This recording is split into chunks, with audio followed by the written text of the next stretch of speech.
Thank you. Good afternoon, everybody. My name is Joe Denham. I'm the CEO of Vegtrug Limited, our business started 6 years ago at Glee. It's our sixth birthday yesterday, and in that time we've built a business based around exports. 70% of our revenues are export. In the beginning, we were a one-product company. We developed the Vegtrug product. We knew we had a winning design, we knew we had a winning product, and so we set about getting that product to market. We now have offices in the UK, and we are now part of the Takasho Group. We've sold our company, and we are under that group holding. The powers to be at UKTI have asked me to come here today to just cover what are the best trade shows, how we go about getting export business, and how we go about selling our products abroad. Who are the leading retailers that we should be targeting, and how we go about finding those partners. It's not an easy thing, and it takes time, and it's hard work. Before we do that, I think it's necessary to understand why you prioritize exports for your business. It's very easy to go out there, spend an awful lot of money, an awful lot of budget, chasing business that maybe you can't get if you haven't done the research beforehand. And also without having an objective as to why you're looking for that export business. Now with Vegtrug, we had some very specific problems in the business. The fact that we are a seasonal business, the fact that we manufacture our products in China, we pay for our products in dollars, led to a seasonality issue, and it also led to an exposure to currency fluctuations that when we were a very, very young business was quite dangerous actually, because all of our revenue was coming in pounds, all of our payments outbound were in dollars. So I wanted to build our exports very, very quickly so that we had a dollar revenue coming in, we could pay our manufacturing bills, and anything we sold in pounds we could keep. We just reduced that exposure. We also wanted Vegtrug to be a global brand. We knew from the beginning we wanted to create a global brand. And the Vegtrug product was so unique when we developed it that we knew we had to do that quite fast. So we were a very small company, we didn't have a massive budget, so we had to find ways of how we were going to get the product out there, get it on the shelves fast, become the top supplier in our niche, in our market. Because when you're the top supplier in your niche, I believe it's harder for anyone else to knock you off the perch. It's much easier to be up there with everyone trying to gain your business than you trying to chase a competitor. So that was important for us. The three core trade shows that we base our year around are GAFA and Glee, both in September, and the National Hardware Show in Las Vegas in May. If you're going to start out in exporting, we would honestly recommend that those are the three core shows that you consider. Other ones to look at are the IPM show in Essen and Gardex for Japan, once you get to a point where you want to export into that marketplace. Our year is based around those three shows. Everything we do is geared towards those three shows where we're taking our orders, preparing our new products. We generally will do a soft launch of new products at GAFA, and then 2 weeks later, we'll launch the products formally at Glee. We can experiment in America at the National Hardware Show. We can show products that we've developed that maybe won't come to market and get some opinions on it. So it's a very useful exercise for us to travel around the world on those shows. How you decide to reach your market, it's really dependent upon the market itself. Australia is a much different marketplace to approach than America. There tends to be a mix within these markets of direct to retail, mail order, distributors, regional or otherwise. And you need to decide how you are going to get your product through those channels to the consumer. And it's really not easy to make those decisions. You need to go out and do your research. You need to plan how you're going to do that, and you need to talk to people to find out how best to approach the problem. Questions you need to consider before you set about attacking that marketplace. Dropship is becoming a massively important demand from our customers. So you need to decide, are you going to be able to offer dropship? If you are, the logistics are going to be your biggest problem anyway. And you need to decide, are you going to offer that, or are you going to refuse to offer that? In the very early days with Vegtrug, certainly for the first 3 or 4 years, we refused to dropship because we just did not have the facility. It was too expensive for us to do it, and we weren't big enough to cope with the customers who wanted it anyway, actually. So you need to make that decision. Otherwise, you're going to need to look at warehousing, you're going to need to look at pick and pack facilities in the locality to physically get your products around there at the right price. Anyone can get a product anywhere in the world these days. It's expensive. And the logistics are going to be your biggest issue when you are considering export and how you're going to reach those consumers. You also need a methodology to check on your customers, to find out the financial stability. In this day and age, and certainly post-2008, we all know it's very, very difficult when major customers are imposing credit terms on you that you're not comfortable with as a business. You need to be able to stand firm. You need to be able to have the right information to decide if you want to do business with that chain. And it might be a huge chain. A good example would be Orchard Supply Company in California, who've now been bought by Lowe's. Been bought by Lowe's. Now, they went into Chapter 11. About a week before, I refused to do business with them. I just said, no, thank you. But we were about to ship 3 or 4 containers in there. And you need to be aware of the situations of what's going on and do that research in order to be able to make those decisions in a timely manner.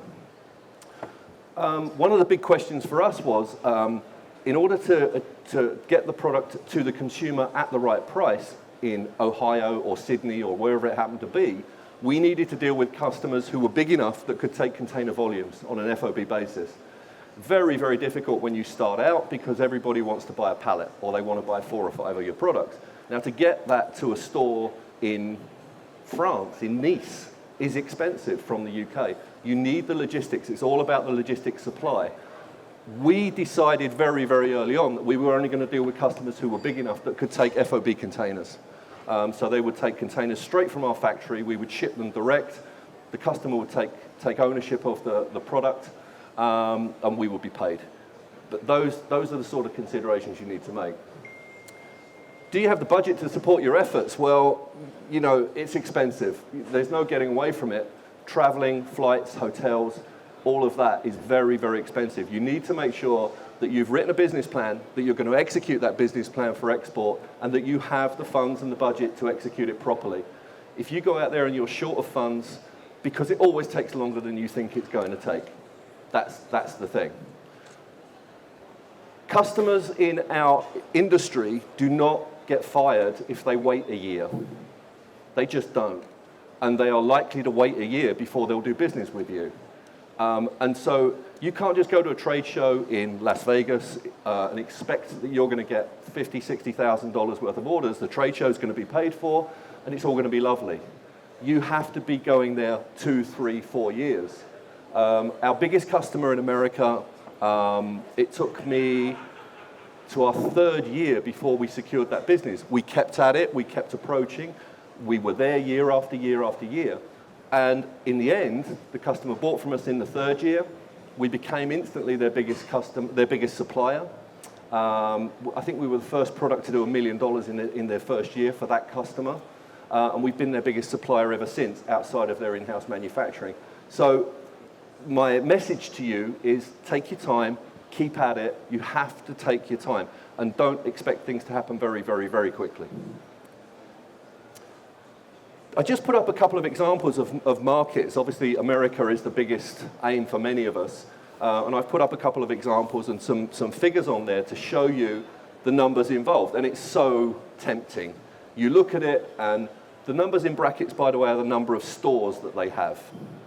So, you know, compared to the UK market, if you are starting out as a manufacturer, distributor, and you've got a really good core product, I think our biggest DIY retailer is B&Q. How many stores, John? 320? Yeah, it's about that. Yeah. 320 stores with B&Q. To put that into perspective, Home Depot, 2,269 stores. Gives you an idea of the size of the market you're dealing with. And you need a kind of a different attitude when you're dealing with companies of that size.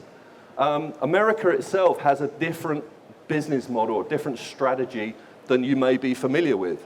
It's something when you go there, it's quite surprising to the British that they have a whole level of, a tier of distribution in the clubs, the Costco, Sam's Club, that level of distribution that we don't much have here. It's not as much in your face as it is when you're in America.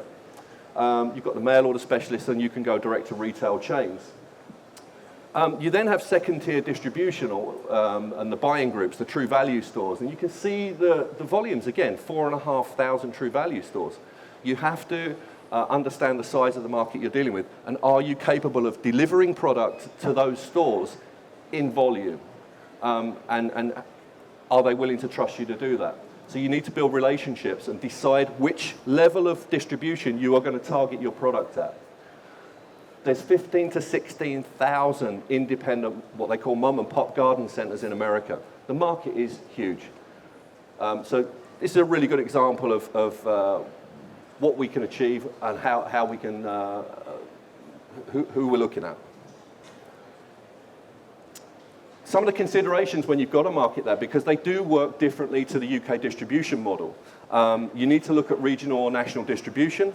You need to look at pricing and make sure that you're competitive. If you are not competitive in the American market, you're going to fail. It's no good going over there spending £10,000 visiting a trade show in America when your product is never going to be in the price. You have to do your research first and make sure that you are price competitive in the States. That's the first consideration. One of the anomalies in the States, because it's illegal in the UK for a manufacturer to fix a price. We can't impose a price on our retail chains. We can't tell them that product must sell for £10.99. In America, they operate a system called MAP pricing, minimum pricing. And you can suggest to that retailer that the price of your product should not fall below that MAP minimum pricing at a retail level. It's important, especially in America right now, because you want to guard, and your retailer will want to guard against the Amazon effect. Amazon will price match your product anywhere in the world. The lowest price it is anywhere in the world, they'll price match it. And all of a sudden, you can get into a downward spiral of pricing when one of your perhaps distant distributors in Ohio goes out under your retail MAP pricing, and Amazon will match it immediately. All your other distributors and retailers will drop their pricing, and it just becomes a downward spiral. You have to guard against this. It's your biggest challenge. It's one of your biggest challenges, apart from the logistics, is holding that price and how we do it. It's not a dirty word in America. In Europe, it's illegal for various reasons, and quite rightly. In America, there is a mechanism there that you can employ. You also have insurance issues in the States. You've got liability issues you have to consider. We started out a little sales office in the States. I think our insurance bill was £12,000 in the first year. It's expensive. There's a huge liability culture in the States. You need to budget for that if you're going to operate in the States. If you try to get insured from England when you're doing business in the States, they'll ask you how much revenue you have in the States and how much of that is relative to your overall business. If it's high, you will find it very, very difficult to get insured from England. So you need to look at that very, very carefully and have that lined up before you go about exporting out there. You have to have insurance. There's also IP issues. America is the place where we are most likely to be copied. You need to ensure that your product has some protection. You need to ensure that you understand what protection you have and how you can go about defending it. In the very early days, we were copied by a company who then sold the product to Sam's Club, who were owned by Walmart. Paul and myself, who started the business, we were literally working out of a farm. We were very, very young as a business. And we had to take the decision, are we going to sue Walmart because they copied our product? We thought about it. We phoned the lawyer and we said, how much is it going to cost us? And he laughed. He just laughed. I mean, that was his answer. He laughed. And we kind of looked at each other and said, well, you've got to put your houses up for a start, and we'll see where we go. It will get to this point and it's cost you $100,000 and then we'll see. So we took the decision to do it, and we sued them, and we went straight for them. There was no messing around with a cease and desist letter. We actually went straight for them, sued them, they got the letter and they backed down, thank God. And that set a precedent for us in the States where anyone else who looked at our product thought, oh, well, they've sued Walmart and they're kind of won, we better hang back. So you need to understand the protection around your products, in America especially. You need to understand a little bit about language when you go to the States. A trade stand in America doesn't mean what it means. Well, if you start calling it a trade stand, it's a booth.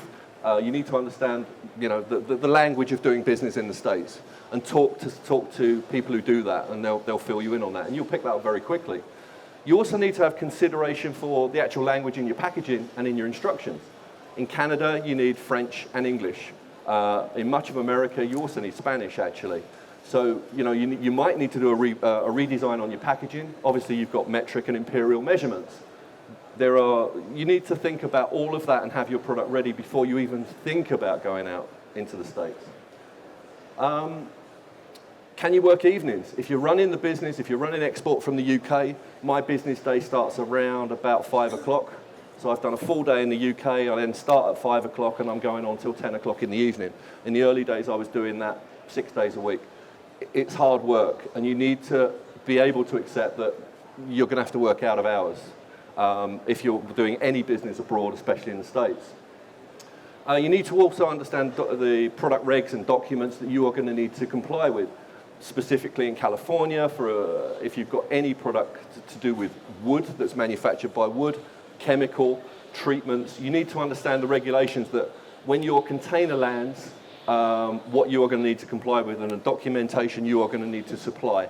There's a lot to learn. It's not easy. Germany's another example, and I put Germany up because it's our closest, biggest market aside from the States. It's an 18 billion euro market. Has a slightly different configuration and distribution model to America. 25% of the business is done through DIY in Germany. Only 12% through garden centres. It's a different strategy.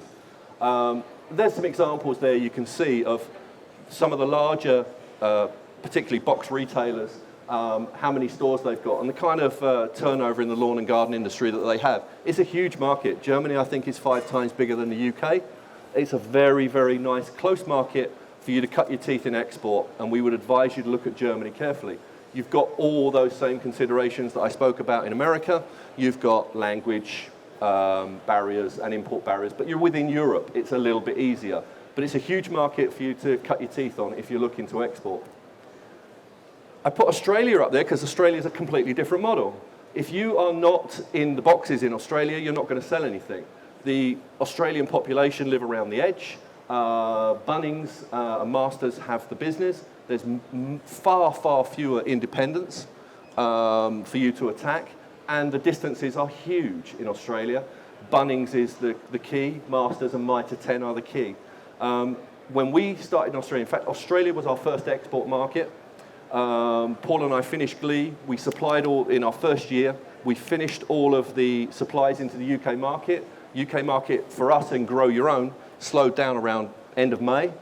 We picked up an order for $150,000 from Bunnings in Australia. And we had to fund that, find the money, get the product made, and get it out to Australia in our first year of business. And there was just 2 of us in the business. But it saved our business because it paid our overhead for the next 6 months. So while we were low in the UK, we chased the sun around and we supplied product. We delivered it out in September, and it kept us going into our second year. Australia's a great market for us. We do somewhere between $300,000 and $400,000 a year into Australia, and there's only 17 million people there. It's a great market for us in Grow Your Own. They speak English, great place to visit. It's a long way away though. Other markets to consider. I'm not going to sit here and read them all out to you. You can read that yourselves. But you need to look at closer markets to hand. Some of these markets you can deliver pallets from the UK relatively cheaply. It's a great way to cut your teeth in export. If you can find a nice retailer in Belgium or France to take your products, you can get pallets over there pretty cheaply. We have various distributors who handle those territories for us. We've got ACD who handle the Benelux countries. Highly recommend them, super company to deal with. We have NeoGuard in Switzerland, extremely professional company. And Paul and I learned a great deal from NeoGuard in terms of our professionalism in export. They taught us the paperwork that they needed and what they needed and the regulations we needed to comply with. And they were a really, really good, friendly partner to us in the early days. They are here actually at the show. Great company if you get a chance to speak to them. We have Hags in Spain. They're a specialist distributor. They distribute into schools, but they wanted the Vegtrug because it's got a wider market for them, and they do a great job for us as well. Scandinavia, Ireland, and Italy, we do good business. We don't have a distributor there. We do direct business into those territories. In France, we've never made an impact at all. It's just an anomaly of the Vegtrug business. French hate us anyway. But they're a difficult thing. I speak French. I speak fluent French, and it's the most difficult market for us to get into. We will keep trying in France. Eastern Europe, South America, Asia, we have not made inroads there, apart from our group companies in Japan, obviously. But in Eastern Europe is my next target market. So Eastern Europe and South America is where we'll be going next. And we'll be using all of the services of the UKTI guys to help us do that. So how do you do it? How do you go about finding people? It's really hard work. Trade shows are the key. The 3 trade shows, if you start with those 3 trade shows, you can get funding for those shows, or part funding. Normally it's match funding with UKTI. Find your UKTI representative, your district representative, talk to them, and target the trade shows that are going to be best for you. The UKTI guys will give you advice on how to get grants, how to get match funding for you to go. In the very, very early days, we got match funding for our first overseas shows, and it works very, very well. The British are very good at what we do in terms of networking and exports. We are really, really good at it. Do not underestimate how good we are.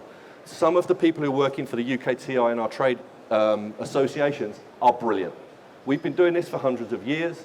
The old, I don't want to say colonial, but the old British Council, Overseas Marketing Board, and all of the British institutions that helped British business overseas, they all still exist in one guise or another. You have some superb UKTI representatives around the world in the British embassies. They will do product launches for you in the British embassy. A lot of the services they provide you are free. Some of them that you have to pay for, but they're worth it, and it's not expensive, relatively. So we would urge you to look at the trade shows, but look at it in conjunction with the UKTI. Talk to other exporters, talk to us. Vegtrug Scots, I saw the Wild World presentation on here today, and we work with Wild World. Fantastic company, they know what they're doing. Some of these companies, Hors, Bosmere, and so on, in the early days when we didn't know what we were doing, they were kind enough to take us under their wing at the trade show. They were kind enough to give us their experience, and we were hopefully intelligent enough to listen. You need to talk to people. They will give you their time freely. If you come up to our stand and talk to us or any of the colleagues in these companies, they will help you because they've all been through it. That's what you should be doing. Look at the industry trade associations. These are absolutely key. Talk to Amanda, Charlie, Teresa from Gardnex. These guys do a fantastic job. They know everybody in the industry. They will help you. They will guide you. They will tell you what's available to you. They'll help you through the shows. You can go and become part of the British stand at the National Hardware Show or at GAFA. And the British stand means an awful lot in export. These guys are super at what they do. I cannot praise them highly enough. They made us who we are. They really are a massive part of the Vegtrug story. Beta, David Smythe, he's around. Again, talk to Beta. Talk to my friend John. John is an industry Europe-wide expert, and he's there. His job is to help British exporters and British manufacturers. Talk to these guys. Look at the Overseas Marketing Information Services from UKTI. Have a look at that service. It's a research service. It's relatively cheap. It puts you 5 steps down the road before you have to start spending real money and traveling out to these territories. They will help you. They have done the research. They have people on the ground. They will go and talk to distributors on your behalf. Have a look at that service. There's match funding again available. You need to look at it. Good luck with it all. Research what you're doing. Target the key markets for your product. Make sure that you understand the market that you're going for and it is a fit for your product. Make sure the pricing is correct for that market. What else is out there? Talk to people. search for grants, and get help before you go about spending a lot of money. That's the message.